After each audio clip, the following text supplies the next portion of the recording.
Okay, welcome back to my tips. Today we're talking about Saurus weapons and how to rank up your giant Age of Sigmar Saurus in there.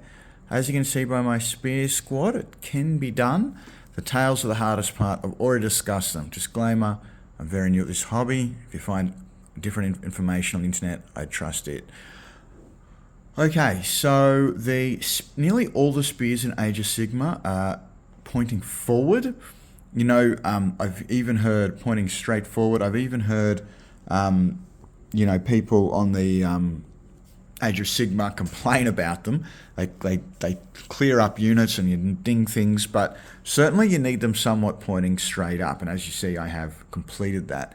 Now, some of this is obvious. You know, you clip them, you file them down, you angle them up, you use your big pile of sprue glue, but there's a very simple tip, which is why I wanted to do this video. It was really dumb. As you can see here, I have gone to great effort with this Saurus. He's used quite a bit of sprue glue. I've slowly built the arm that pointed downwards, as best I could.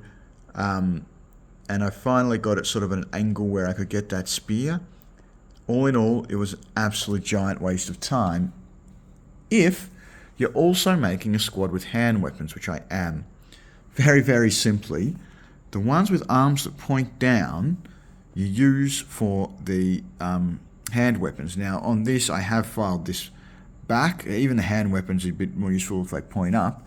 And the ones like these fellas here, that have arms that point out naturally, like that guy, like this guy, then they're much, much easier to add spears to them.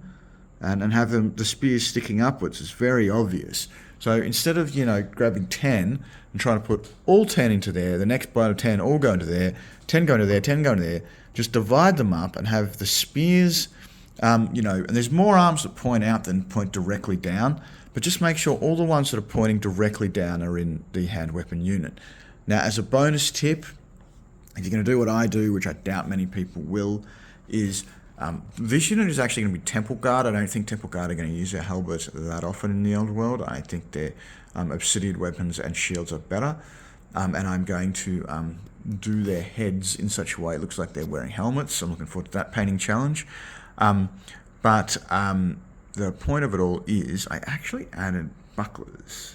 Spears and bucklers. I know that's not very historically accurate, but the bonus tip is, of course, some models have flat forearms designed for the giant shields that the Temple Guard will wield and will be part of showing how they're an elite unit because they have metal shield rather than turtle shells.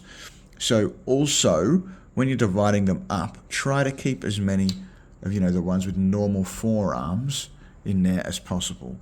Now, these are actually skink shields.